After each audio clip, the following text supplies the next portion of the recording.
haala yeroo ilaalchisuun ajajaa olaanaa ABO Jaalmarroo Dirbaa Lammeessaa toora irratti affeerree qabannee isiniif dhiyaannee jirra.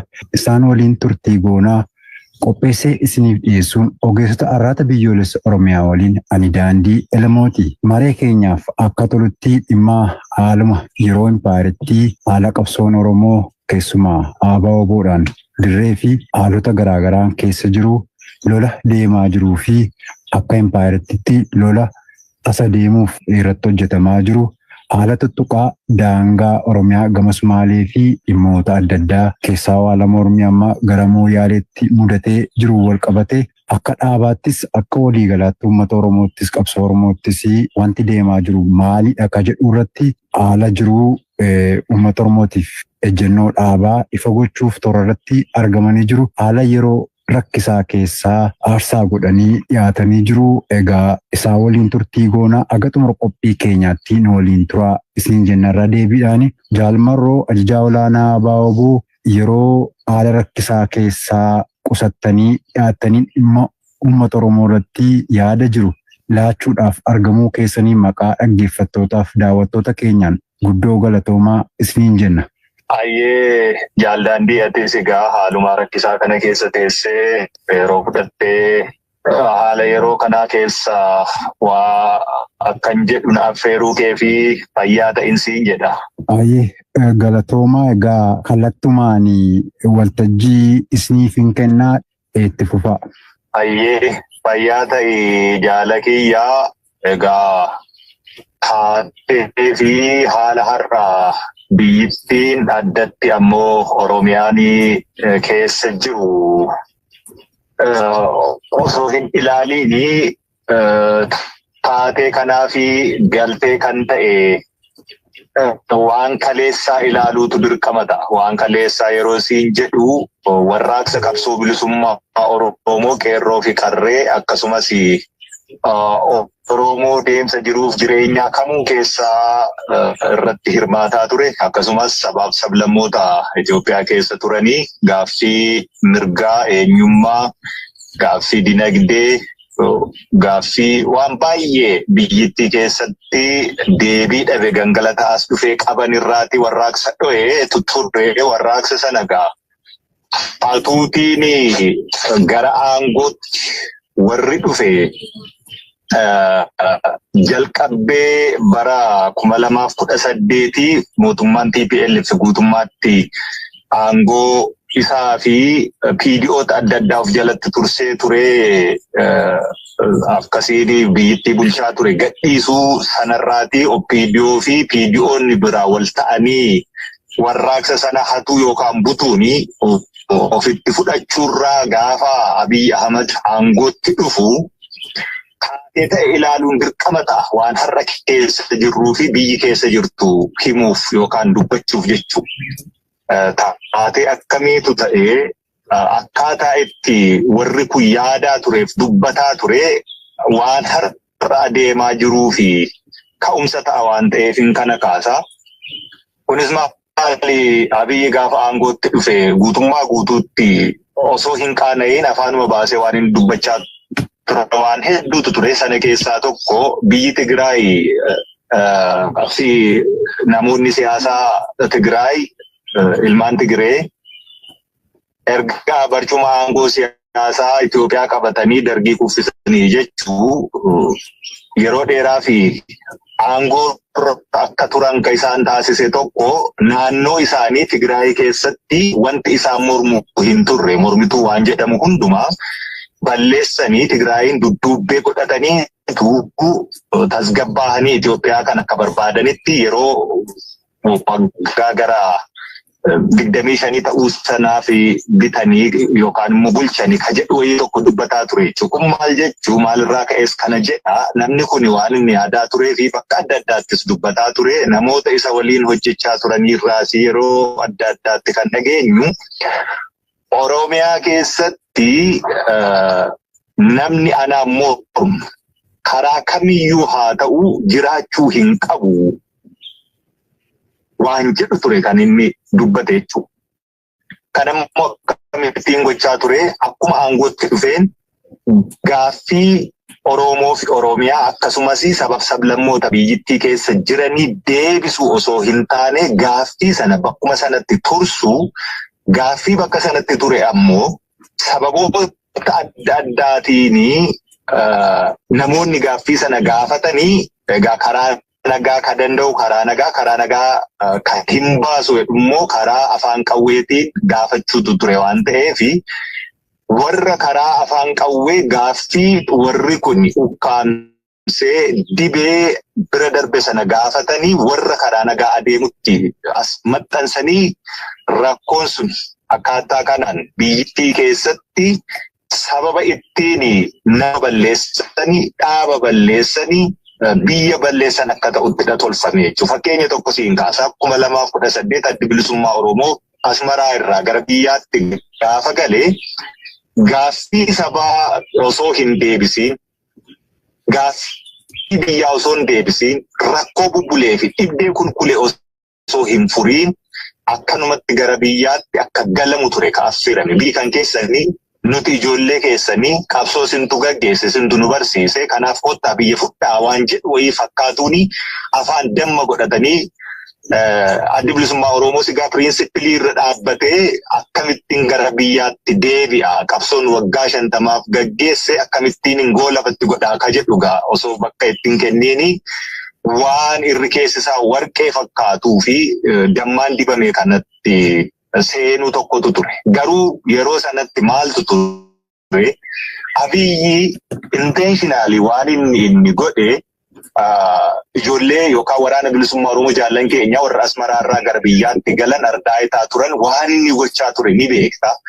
Nutis addi bilisummaa Oromoo gaaffiin Oromoo inni kaleessa hundeerraa gaafate akkaataa kamiin deebi'ee maaltu argame maaltu immoo nu hanqata waan arganne kanaa haga nu hanqatutti barbaaddachuuf ammoo karaa nagaa deemuun ni danda'ama yookaan hedduu dhaaba keenya irraas ibsa gaafataa turre. Kana Abiyyi akkaataa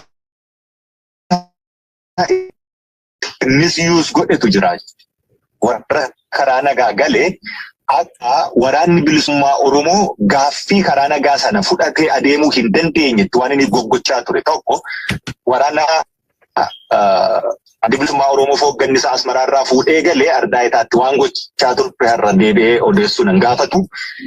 Jaallan asiillee immoo gara biyyaatti akka galan taasifame fakkeenyaaf jaala keenya yeroo sana ture diina raasfaa ajjeesuu warra sana summii nyaachisuu akka hin gaafatamne dhaabichi akka dhaqee hin dubbisne gochuu tokko akka gaaffii sabaa deebisuu qofaayyuu fedhii dhabuu osoo hin taane ituma waraanni kun nuyyuu yooma waan fedhe ta'eyyuu dhaabni keenyi waan itti amanee hiriirree galla jennee yaadaa turreyyuu akka sanan fudhanne illee waan nama taasisuu danda'u mallattoo akkasiitti agarsiisaa ture. Sana maaliif godhe? Waraanni bilisummaa Oromoo akka diidatti hafu barbaaduu irraati sun ta'ee jechuudha. Of course waraanni bilisummaa Oromoo akka diidatti hafu barbaaduu Abiyyi irraa qofaaf miti kan diidatti hafee gaaffiin sabaa irra dibamee darbee akka hin deebine wanni kaleessa manaa baanee fi akka galman geenye beekuu fi hafne inni sana immoo itti dhimma bahuu keessatti shoora taphate ni qaba jechuudha. Haalli kunis egaa biyyittii keessatti akka mootummaan kun akka barbaadetti waraana bilisummaa Oromoo of jalatti to'atee garuummoo sababa ittiin waan barbaade dalagu akka hin taane waraanni bilisummaa Oromoo taatee yeroo sanaa ilaalee daddaffiin dirree irratti hooggana tolfachuu dandeettii fi irree silaa mootummaa sana dura dhaabbachuu danda'u uumachuu gaafa danda'e waan mudate ni beekta. Yeroo sanatti waan harka isaanii irraa bahe harka isaanii keessaa bahe gaafa isaan mudatu yeroo gabaabaa keessatti duula guyyaa 15 duula ji'a tokko ji'a lamaa jechaa bobbaa waraanaan cabsuutti immoo tarkaanfachuutti dhufee jechuu waan gani sunis ta'uu hin dandeenye gaafa sunis ta'uu hin dandeenye argiteetta waraana bilisummaa Oromoo demonize gochuu baay'ee maqaa xureessuu maqaa isaa gurraachessuu fi qabsoo bilisummaa Oromoo keessaa baasuuf waan dalagamutu immoo dhalate jechuudha. Wanti sun immoo waan akkamiiti waraana bilisummaa Oromootiin alaa waraana shanee jedhanii diidatti tolfamee kan sabaaf sablammoota biyyittii keessa jiru irratti tarkaanfii fudhatu, amantii adda addaa biyyittii keessa jiru irratti tarkaanfii fudhatu, namoota bebbeekamoo fi hayyuu ta'an irratti tarkaanfii fudhatu waan akkasii tolchuutu dhalatee jechuudha. Inni sun yeroo dheeraaf uummata ittiin rakkisuun illee yoo jiraate illee garuu ittiin milkaa'amuu hin dandeenye. Gama sanaanis waraana bilisummaa Oromoo uummaticha galaana godhatee akka qurxummiitti keessa jiraate sana qurxummii sana dhabamsiisuuf galaanicha gogsuu jedhanillee sadarkaa sanaatti haasahamaa turame suni hin milkoofne. Imaammata akkaataa sanaanii namoonni hedduun fakkeenyaaf abbootii gadaa Karrayyuu fa'aa yeroo sana dhumatan yoo yaadatta ta'e wanni kuni mootummumti kun ofuma isaa shaneedhee namoota tolchii akkaataa kanaanii dararaa akkasii biyyittii keessatti qabsiisaa jiraachuu namootuma isa waliin hojjetan irraati gaafa dhagahamuu jalqabu. Koree nageenyaa jedhamee namoonni akkaataa sana jalatti ijaaramanii nama ajjeesan akka jiru gaafa baramaa dhufu kunis hojjechuu akka hin dandeenye gaafa argan shanee jedhanii ka waraana bilisummaa Oromoo fakkaatee waraana bilisummaa Oromoo onnee uummata Oromoo keessa baasuu barbaadu gaafa hojjetamee galma gahuu dadhabu gama sanaanis gaafa kufu egaa adeemsa keessaa lolli kallattii gama Tigraay sunis dhalachuun dhufe biyyittiin sammuu namaa keessatti kuftee turte qaamaanis lafarratti kufuutti gara deemuutti waan fidutu dhalatee ture jechuudha. Haala akkasii kana keessatti hogganoota silaa mormitootaati jedhaman hunda hidhuu, garii ajjeesuu, garii immoo adda qoqqooduu fi garii immoo abdii kutachiisanii siyaasa sana keessaa baasuun suni hundumti isaayyuu hojjechuu gaafa didu. Waraanni bilisummaa Oromoos jabaatee cimee dhaabachuun gaafa dhufu sanarra tarkaanfatamee lolli agartee kallattii gama asaba argachuu qabna. Hulaa galaanaa nu barbaachisaa. Ololli siyaasaa, ololli adda addaa akkasiin dhalachuun immoo jalqabee. Inni kunis lafarratti hulaa galaanaa argachuu gara warra Somaaliyaa keessaa qoqqoodanii waa gochuurraa sunis milkaa'uu diduu hanga gara asab deemnee immoo humnaan argannaatti cehuutu ture. Haalli kuni Abiyyi akkaataa kanaan akka inni qoqqoodee bituu jiru, akkaataa kanaan akka inni mormitootas dhabamsaa jiru. Mormitoonni ka jedhamanii karaa nagaasaa ta'uu afaan qawween warri isa dura dhaabbachaa fi mootummaa isaa dura dhaabbachaa jiran gonkumaa walitti hin dhufani. Akka walitti hin dhufnes immoo sabaaf sablammoota konstituensii isaanii isaan bakka bu'an hunda walitti buusuu adeemuun sun hundumti gaafa warri kana dura dhaabbatu hubatee ilaalee walitti dhufuu jalqabutu immoo maaltu ta'ee waan jettu ilaallaa jechuudha. Walitti dhufeenyi akkasii biyya tokko qabnaa. Biyya kana keessatti yookaan nagaa buusnee waan irratti walii gallura walii gallee biyya tokko ijaarrannee waliin adeemu yoommoo sun hin danda'amu ta'ee osoo waliin dhabiin karaa nagaatiin kallattii nu barbaachisurraa biyya mataa keenyaa tolfannee biyya tolfannummoo ollaa gaarii waliin taane akka jiraannutti walii galuutu nurra jiraa ka jedhamutu dhalatee jechuudha. Sanarra tarkaanfatee qabsoon bilisummaa Oromoos kadiidaa tumsa adda addaa warra biyyittii keessa jiran waliin godhaturra darbee immoo waloosaa gidduuttis wal ta'ee kallattii tokkittii tokkorra Abiy Ahmad siyaasa inni deemsisuu fi ayidooloojii inni qabuyyuu hin jiru akkaataa inni itti biyya jigsuu deemu kana biyya balleessuu deemu kana sana keessatti immoo Oromoof Oromiyaa maqaa dhahatanii qilee nu buusuu jiran kana dura dhaabbachuu qabna ka jedhamee adeemu kun waan dhalee qaba. Wanni sun maal dhale?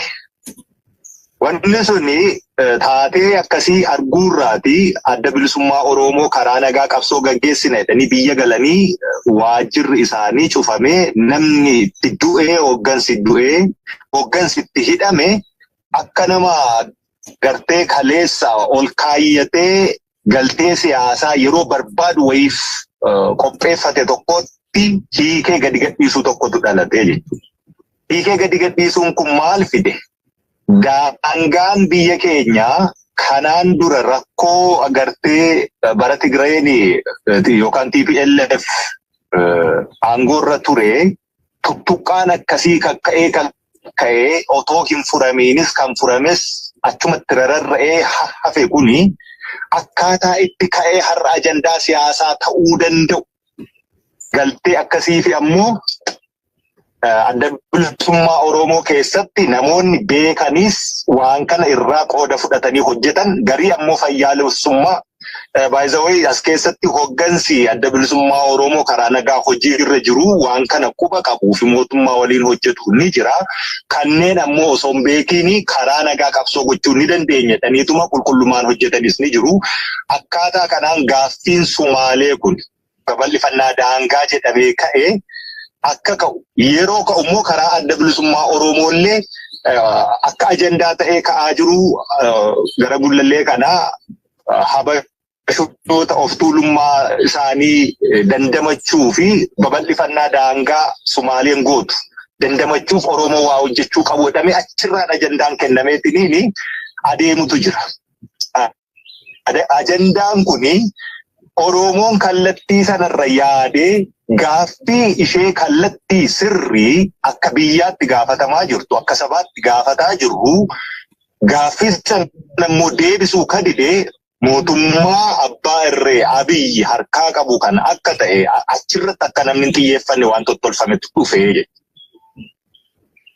Kana keessatti egaa walitti dhufeenyi qabsaa'otaa biyyittii keessa jiranii fi qabsoo bilisummaa Oromoo keessattis mooraan qabsoo bilisummaa Oromoo sabatiinsa akka argatu kataasifame keessatti ajandaan akka inni hin tarkaanfanne dhalate ajandaan gama sanaan akka dhufu tottolfametu jira. Ajandaan gama sanaan dhufu fakkeenyaaf yeroo darbe Shimallis waan haasa'e tokko yoo argiteetta ta'e warra Sibahat Naggaa bobbaase jedha jechuudha. Sibahat Naggaa dura qabsoon bilisummaa Oromoo kan inni jiru.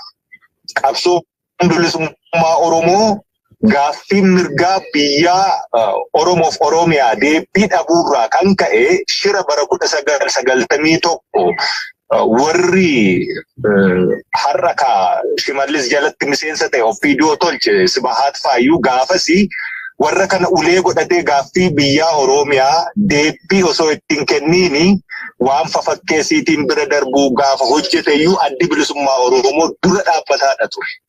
Isa duras gaaffii biyyaati harkaa qaba, gaaffii mirgaati harkaa qaba, mirga hiree murteeffannaatidha gaafata. Sibahat faas loleera, Sibahat faa waliinis loleera. Kun waan nama raaju tokko iyyuu hin qabu. Kun egaa akkaataa kanaanii akka gurra uummataa keessa buutuu fi akkatti ammoo warri kun biyya diigaa, warra diina biyya diigu waliin hojjeta jedhamtu tottolchuu fi warra kana dura immoo darbeessa dhaabbatee adda duree ni hirbaata rasaasaa ta'u tolfachuuf dubbiin Sumaalee kun taate jechuudha. Akkamittiin yoo jenne dubbiin Sumaalee kun kan itti ka'u dubbii silaa Oromoo fi Sumaaleeni daangaanuu gidduu isaaniitti saba isaaniin barbaachisne seenaa yeroo dheeraa ollummaa gaarii yeroo dheeraa waliin qabanii yoo barbaachisaa ta'e sabni Sumaalee Awaashiin qaxxaamuree Adaamaa bira darbee dhufee Finfinnee gaala eechifachuu danda'u ta'e eechifatee deebi'uu danda'u. Oromoonis akkasuma haga kun daangaa Sumaaliyaatti Sumaalee keessa darbee hanga daangaa Sumaaliyaatti gaaffii tokko malee socho'uu saba danda'u saboota akkasiiti. Saboota akkasii kana gidduu isaaniitti daangaa sararuu qofaa osoo hin taane daangaan sararame suniyyuu immoo rakkoo akka ta'utti galtee siyaasaaf dhimma bahuuf akka ta'utti kaafama. Kun yeroo ammaa kana maaliif kaafame? Yeroo ammaa kana inni itti kaafamee fi biyyattii keessatti walitti dhufeenyi sabaaf sablammootaa akkasumas warra kana bakka bu'ee qabsoorra ka jiru ilmaan sabaa walitti dhufeenyi akkasii kun abjuu Abiy Ahmed egaa haati kiyyaa nugusa torbaffaa taata naan jette galmaan gahuuf tattaafatu sana yeroo dheeraa fi barcuma aangoo siyaasaa irra turuuf taasisu sana jalatti raasuutu jira. Jalatti raasuu kana akkaataan itti walitti bu'iinsi dhalate walitti bu'iinsa kana keessatti immoo warri qabsoo gaggeessu sabaaf sablammiin isaa yeroo walitti bu'u innis saba isaa bakka bu'ee saayidii akka qabatuu fi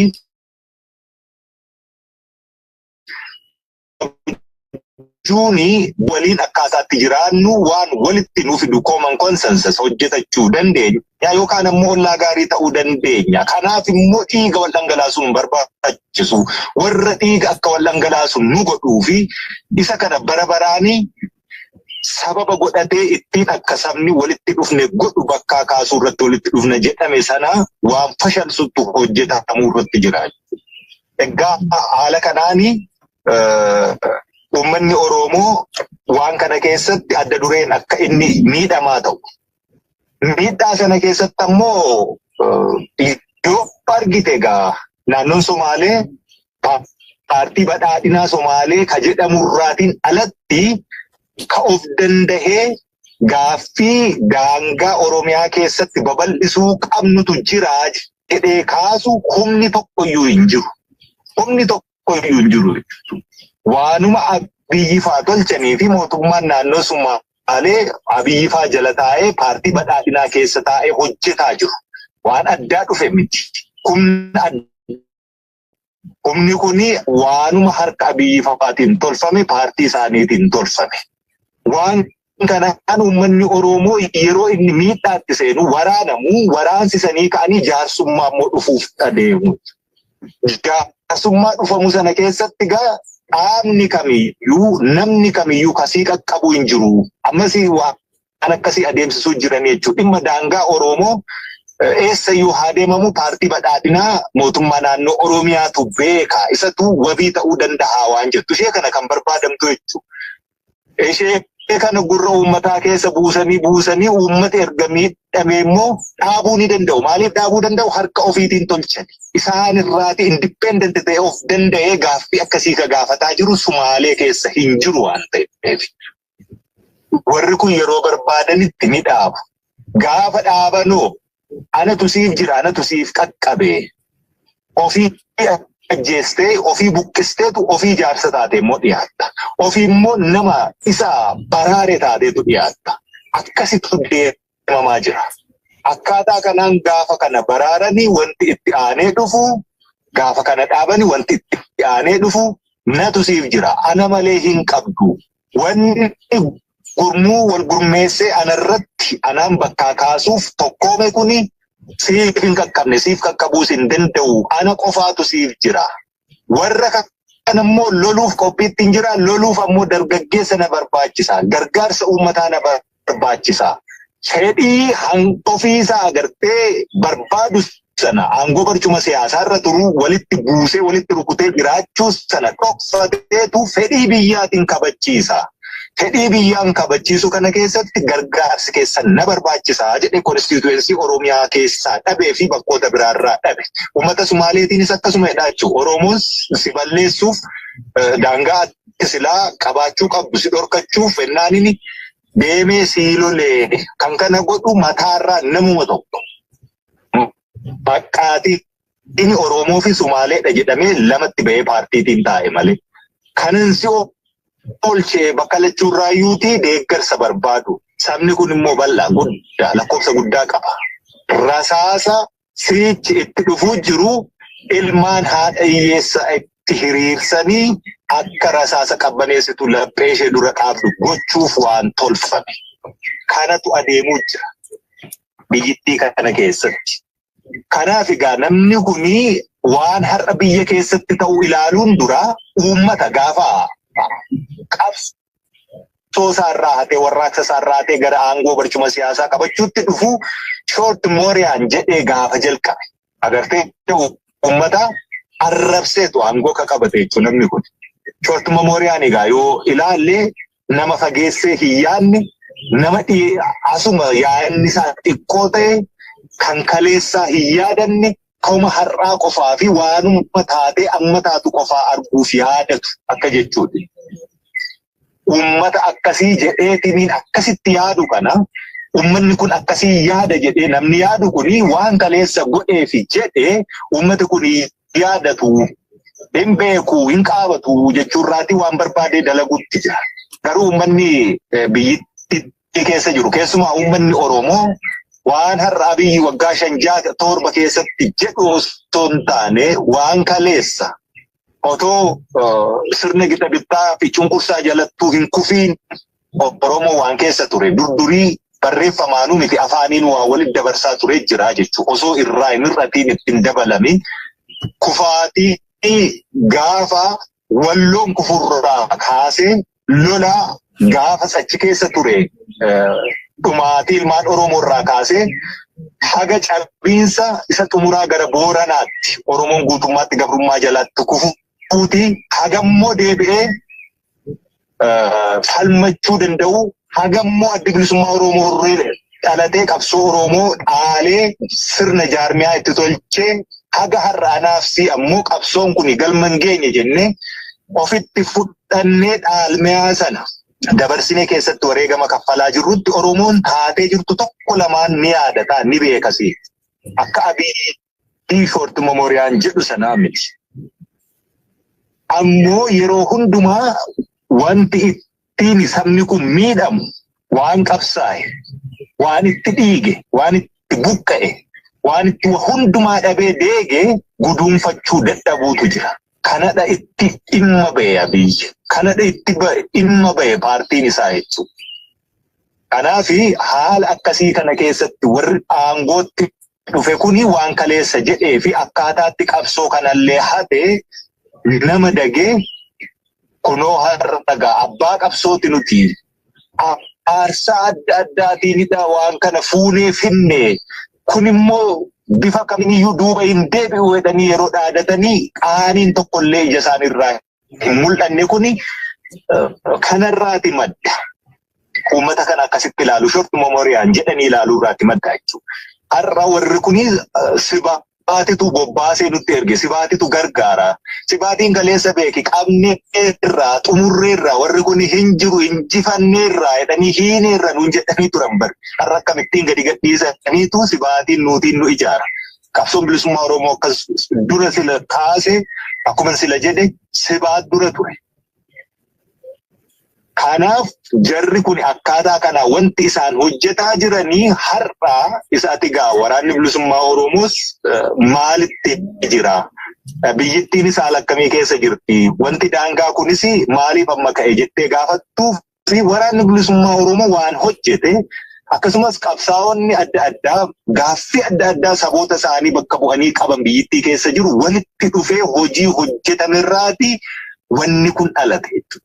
Gaafa wanti kun dhalatu hin banne akkammoo guddanne goone itti dhimma baanaa jedhan sanatu miskaalkuleeshiniin sun dhufee sadarkaa ammaarra ga'e jechuudha. Waraanni bilisummaa Oromoo to'annaa isaaniin alatti of dandahee sababa osoo hin ta'in gaaffii sabaa sadarkaa deebisuu danda'utti of ijaaree qabsoo gaggeessuu irratti gaafa jabaataa dhufu akkuma tartiibaan silasii kaase itti aanee waraanaan balleessuunis gaafa dadhabamu maqaa balleessii warra hojjechuu danda'an tolchuu sunis gaafa dadhabamu adduma bilisummaa Oromoo isa kaleessa waajjira isaa dhorkatanii hoggana isaa ajjeesanii garii immoo hidhaa turanii kallattii isaanii agartee irraa akkaataa deemuu danda'utti tolchanii gaaffiin Oromoo akka deebii argate wayii fakkeessanii duula agartee kanaan duraa nutti duulamee fi har'as nutti duulamuuf jiru. Warra kaabaa wajjiniin Oromoo dhaabbatee nutti duuluuf dhufu jira. Kanaaf Oromoon asirraan akka isaa deemu nutummoo kanaafi abbummaa itti qabaa jedhanii sana tolchuu kana akkasittiin gadhiisu. Sunis egaa yoo argite gaafa ABO boonis akkasumas kanneen biroos walitti dhufanii duulli gaggeeffame tokko karaa miidiyaa Abiyyillee gadi ba'ee Maddamariin Batagbaar Asaayyuu jecha garuu fuulli isaa akka nama barbaree gudduu harkaan qabee tuqeetti diimatee yeroo inni aariin irraa mul'atu argita. Maddamariin Batagbaar Asaayyuun jecha ammoo homaayyuu waan wal isaan fakkeessu hin qabu wanni kun qilleensuma irratti hanga ta'etti waan sodaannuun qabu jecha waan sana immoo garuu deebi'ee akkaataatti dura dhaabbatu tolfachuuf immoo guyya lama booddee waajjira adda bilisummaa Oromoo banee waajjirri baname kan akkan xiyyeeffamne gochuuf waan tolfame. Kun akkasiin tolfame jechuudha. Kanaaf diin lafa irratti hojjetame diina afaan qawwee inni beeku waraanurraa hanga sadarkaa gama siyaasaanis walitti dhufanii waan waloo tolfachuutti adeeme kan dhale. Mormituu inni biyya keessatti karaa nagaa warra qabsoo gaggeessanii guutummaa guutuutti balleessee dhabamsiisee adeemuu barbaadeessuni ta'uu hin dandeenye waan ta'eef hiikee gadhiisuu filate. Kun immoo maaliif adda bilisummaa Oromoo fi gariillee warra afaan qawween isa mormu kontirool godhee akka guutummaatti hin banne akka immoo humna ta'anii hin jiraanne godhee ittiin warra kaan miidhuun sunis guutummaatti harkaa ba'uurraati. Kaardiin kuni wal jalaa dhufaa jira.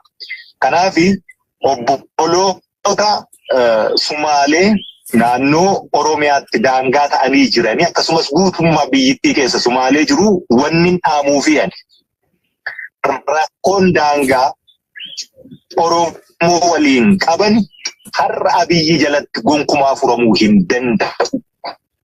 Boruu bakka namni kunii fi paartiin isaa biyya diigu hin jirre keessatti eenyuyyuu otoo gidduu hin seeniin furachuu ni danda'u. Kanaaf gidduu ofiitti waliin waan rarra'ee borullee kaardii biraa ta'ee harkifamee ittiin taphatamu kana furuun kan hin danda'amne dhiiga itti dhangala'uurra nama akkasittiin mataarra tataa'ee dhiiga akka dhangala'u godhu bakkaa kaasuurratti xiyyeeffachuudha qabu jechuun barbaada jechuudha. Ejjennaan keenya akka dhaabaattis kana. Uummanni Oromoos ija banatee kana arguudha qaba. Tapha siyaasaa galtee ta'ee dhiiga dhangala'uu hin qabu. Deebiin daangaa har'a Abiyyi jalatti deebi'uufis hin jiru. Fakkeessiif waa jejjedhamee darbee garuummoo rarra'eetu ta'a. Hundeerraa hin furamu borummoo kaardii biraa ta'ee akka harkifamuufidha. Itti dhimma bahama waan ta'eef nama akkasittiin manipuleetu nu godhu. Nama akkasittiin gaaffii sabaa misyuus godhu kana bakkaa kaasuu irratti hojii addi bilisummaa Oromoo waraanni bilisummaa Oromoo qabsaa'ota biraa waliin illee ta'ee keessoo isaattis wal ta'ee hojjechaa jiruu fi amma mootummaa kana akkasittiin raasuu jalqabe kanaaf rifachiise kana hojjetamaa jiru irratti qooda fudhachuu sana bakkaa kaasuu irratti hojjechuudha qabna. Isa jedhu kaasuu barbaada jechuudha. Kanaafuu gabaabaamatti haalli biyyi kun keessa jirtu kan kaleessaarraa abidda ta'ee giimii abiddaa kaleessa dibame har'a faca'ee boba'uu jalqaberraa kaafee waan addaa hin jiru.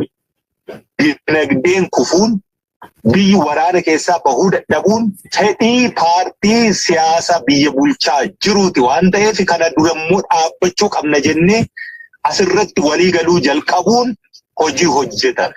Sabni kana fudhachuudha qaba. Diinni ammatti harkaa nu qabu nu ajjeesaa jiru. Guutummaa guutuutti baanee galuu akka dadhabnu nu taasise. Saba hundumaayyuu Abiyyi Ahmedii fi mootummaa isaati. Kana bakkaa kaasnee kaanee biyya akka feenetti ijaarrachuu dandeenyu tolfachuuf hojiin hojjetamaa jiru kuni hojii eebbifamaa malee hojii diinummaa miti.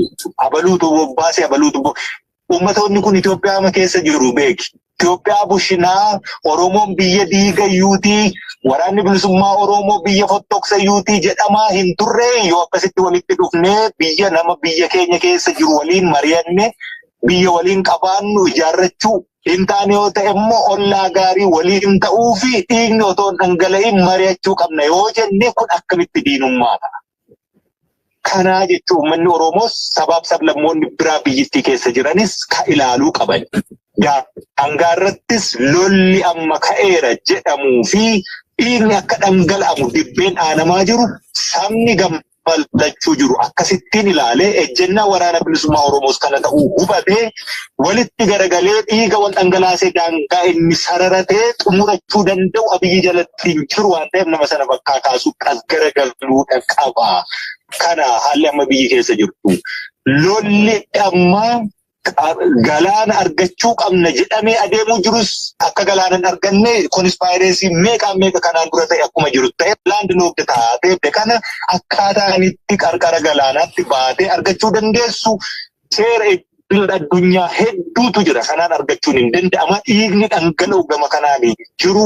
Asirraanis dargaggoota sabaaf sablammittii keessa jiran biyyittii keessaa guuranii hirbaata rasaasaa gochuuf qopheessuu keessattis hirmaachuun hin barbaachisu. Gaaffiin karaa nagaa akka hin deebine Abiyyi barbaadu haga Tanzaaniyaas deemnee ka argine waraanni bilisummaa Oromoos Asmaraarraa dhufes asii biyya keessatti lolaa ture gales akka inni gaaffii sana keessatti qooda fudhatee deebiin sirriin hin kennamne taasifame hundumti isaas akkasitti waliin dhahanii bulchuu malee aayidooloojii ka dinagdee ka waraanaa ka siyaasaa ka fooren poolisii waan irra dhaabbatanii hojjetan tokko kan hin qabne hunkuranii waliin dhahanii buluu qofaa waan ta'eef kana fudhachuun qabu uummanni biyyittii keessa jiru.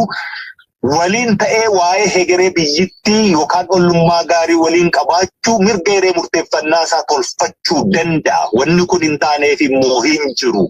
Kanaafiyyuu gama Sumaaleetiinis haa ta'u lolli amma dibbeen dhaanamaa jiruufittis sabaaf sablammittii biyyittii keessa jiru tokkoyyuu hin laallatu. Wanni isa laallatuu fi diinni guddaan dhagaa baxxee ta'ee irra jiru mootummaa abbaa irree amma Abiyyi harkaa qabu kana jechuun barbaada. Haalli amma jiru burjaajii ta'uu hin qabu. Waan afaan nama faajjechuus jiraachuu tokkoyyuu hin qabu. Waraanni bilisummaa Oromoo immoo akka odeessani waggaa meeqa odeessaa jirru amma xumurreerraa funaanaa jirraa, borummoo xumuraa jirraa, iftaan immoo funaanaa jirraa. Wanni kun akkasii kun waan irraa odeessituyyuu hin qabdu. Sana gochaan lafarratti waan jiru mul'ataama. Waan hojjennu beekna, waan hojjechaa jirrus inuma beekna. Boru waan dhalatus inuma tilmaamnas inuma beeknas jechuudha. Kanaaf waraanni bilisummaa Oromoo har'aa inni isaanii maqaatiin tolchanii ittiin maqaan tureessuuf godhanis homaa hojiisaa akka barbaadametti hojjechuu dhabuurraa yaa'ee galuuma jira. Dirree qulqullaa'ee sabatiinsi keessatti dhaabbate dagaagee wal ta'e guutummaa hayyoota Oromoo eessayyuu dabalatee namni mootummaan kun mootummaa Oromootii miti jedhee dhaabbatu hundi karaa fiiguurrallee asiif achi qiricamee Kirichaaroo ta'ee eenyu waliin halagaa waliinis akkaataatti dhaabbatu irratti otoo waliin harcaasii wal ta'ee dhaabbachuu tolfateera waan ta'eef hojiin hojjetame hundumti isaa bareeda. Waraanurraa haga siyaasaatti, haga dinagdeetti, haga dippiloomaasiitti wanti hojjetame bareedama waan ta'eef kanaafuu dhiiga dhangala'uu Abiyyiif osoo hin taane dhiiga dhangala'uu bilisummaa fi warra sanaaf lolu jalatti hiriirame akka adeemamu dhaammannoo kiyya. Egaa gabaabumatti haalli jiru kana fakkaata jaaldaandii yoo dheeressuu baasnee fayyaa ta'e. Ayyee galatoomaa gaaffii xumuraa tarii wanni yeroo tokko miidiyaa dubbatamu yaalli waraanni bilisummaa Oromoo ABO irra jiru yeroo wal adda ta'etu jira. Keessumaa waraanni bilisummaa Oromoo gama direerrattis sadarkaa idil addunyaattis dippiloomaasiidhaanis hojiin waraanaa hojjetamu olaanaa ta'uu, siyaasaa hojjetamu olaanaa ta'uu argaa jirra. Mariif haalinni abbummaadhaan qabsoo Oromoo fuudhee deemaa jiruu fi dhimma Itoophiyaa irratti qaamolee garaagaraa waliin waan ilaalu dedeemu tokko mul'ataa ture. Kana keessatti yeroo dhaabni keenyaa ilaalcha isaa akka geeddaretti kakaasantu jira. Mee fedhii hawaasaatiin ala qabsoon Oromoo akeekaaf kaayyoo ishee qabattee socho'aa turte wanni osoo hin beekamin dhaabichi geeddaru yookiin sharafu jira. Waan itti deemu waan haala PP loluu keessatti waan dhalachuu malu keessatti uummannis immoo waraana bilisummaa Oromoo humneessee bira dhaabbatee bu'aa qabsoo kana guduunfee bu'aa argatu tikfachuu danda'uttis maal gochuu qaba ka jedhu yaada gabaabaa osoo dhaggeeffattootaaf daawwattoota uummata bal'aatiif kaastanii carraa kanaanii fudhadhaa. Waraanni bilisummaa Oromoo akeekaa fi kaayyoo qabsoo bilisummaa Oromoo ganamaa sana tulluurratti ilaaluu bakka silaa tuullurra jirtu sana immoo bira gahuu waan jijjiirrate hin qabu. Akkaataatti akeekaaf kaayyoo islaa tuulluu fiinxee sanarra bahuu qabdu iddoo sana jennee akeekkannee kaane abbootiin keenya kaleessa akeekkatanii ka'anii sana akkaataatti argannuuf bira geenyu daandii adda addaarraa adeemsa adda addaa deemuudha dandeenya. Garuu fiinxeema sanarra dhabaanaa jechuudha. Bakka akeekkatamte sana dhageenya jechuudha. Sunumaafuu warra akkasii deebiin kenninullee guddoon hin jiru. Uummanni keenya nu beeka. Uummanni keenya kan nu beeku immoo 2018 haalli uummatichumti ofiisaayyuu osoo du'aa jiru dhiiga isaa dhangala'eefu gaaffiin ifatoon deebi'inu gaaf urjaajii machiin sun dhalateeyyuu biyyattii keessatti impaayeritti biyya Itoophiyaa kana keessatti Oromoos dabalatee saboonni biraa dhaabni namni dhuunfaan tokkollee osoon hafiini gaafa machiin sun ture. Tokkittiin dhaabbatee gaaffiin bu'uuraa biyyattii kana keessatti deebiin arganne jedhe waraana bilisummaa Oromooti jechuudha. Namni kana sobde naan jedhu jiru. Seenaa kun ragaa. Tokkittiin dhaabbatee wanni ilaalamuudha qaba. Deebiin biyyattii keessatti barbaadamu argamne gaaffiin silaa deebii argachuu qabu hin deebine. Akkanumaan miira qofaan dhoofamanii deemuuni hegeree boruu dhiiga hamaa dhangala'uutti nu geessutu dhalata jedhu sana kan akeeke waraana bilisummaa Oromoo. Har'a yeroo akkasii kana keessatti gaaffii Oromoo wanni nu sharafsiisu hin jiru jechuudha. Oromoon akka sabaatti gaafa gaaffii ofii sharafee silaa adeemsa deemee bakka gahuu qabu osoo hin gahiin karaa irratti dhaabbatee dhiichise ragadeeyyuu nuun nun quubsine hin fudhanne gaaffiin sabaa kaleessa abaa'oon nu barsiise. Abaa'oo nu barsiisee warri itti wareegame warri itti dhabame suni waan akeekkate sana warri hiriyaa isaanii ta'ee carraa garuu argate immoo nu hooggane hafellee gaafa deebiillee argateera akkanatti argatellee osoo hin jedhiin callifamee galame iyyuu gaaffii sabaatu sharafame galman geenye jenneetu falmaa hadhooftuu daa'ima kichuu haga har'aa itti gabbarru wareegama sanallee kafaluuf qophii taane. Osoo hin sodaatiin keessa dhaabbanni qobaa hafne firrii fi diinni halagaan dhakaan itti darbate keessatti hafneeyyuu ejjennaan keenya hin jijjiiramne jechuudha. Warra waan jijjiiramu tokko hin qabu. Uummanni keenyi amantaadha nurraa qaba.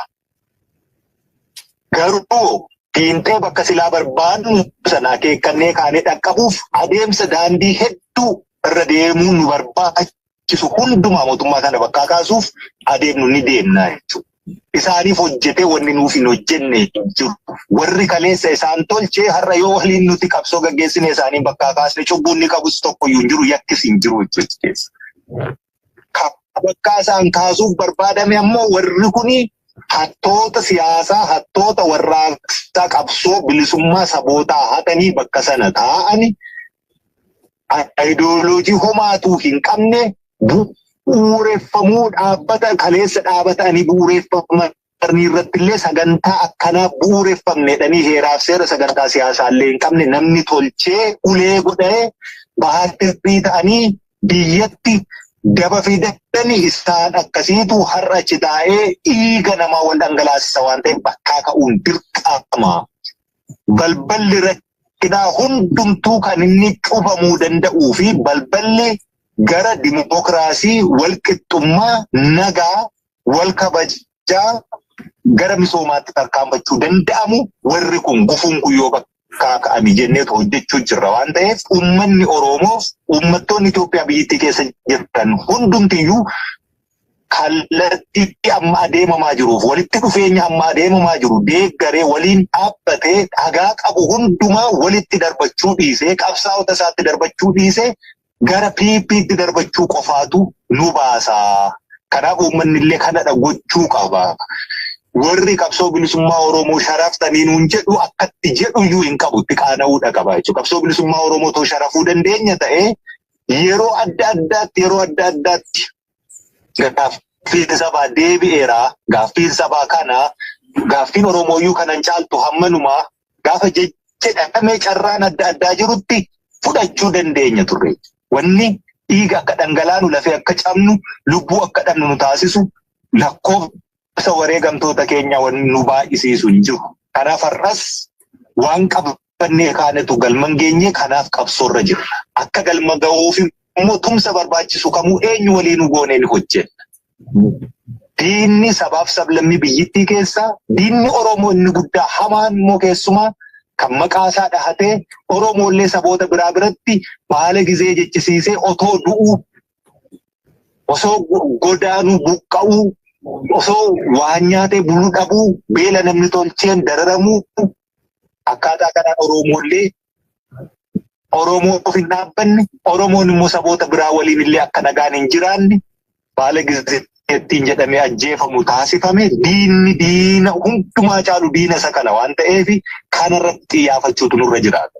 Qabsoo kaleessa butamee fudhatame sana iggitiitti goonee bakkatti deebisnee qabsoo sabni ofiisaa tolfatee mirga hiree murteeffannaa ofiisaa biyyittii keessa jiraachuu moo biyyittii keessaa bahee ala jiraachuusa barbaachisaa sabichi dhiibbaa kamuutiin alatti dhiibbaa siyaasaa waraanaa dhiibbaa bifa kamiituun alatti ofiisaa of danda'ee waan isa barbaachisu irratti illee oriented ta'ee achi booddee mirga hiree murteeffannaa isaa akka murteeffatu tolchuutti qabsoo deemu waan ta'eef wanni sharafnuufi tokkolleen hin jiru.